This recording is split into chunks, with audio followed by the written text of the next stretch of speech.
Hittills har 7000 personer räddats från det stigande vattnet i Louisiana på den amerikanska sydkusten.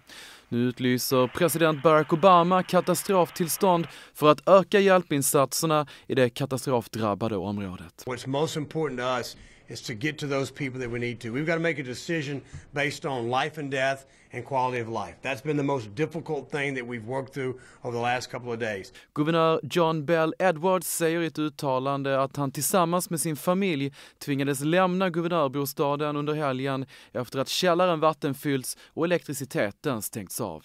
Enligt National Weather Service kommer ovädret nu att röra sig norrut, men Louisiana kan dessvärre vänta sig tungt regn i flera dagar framöver.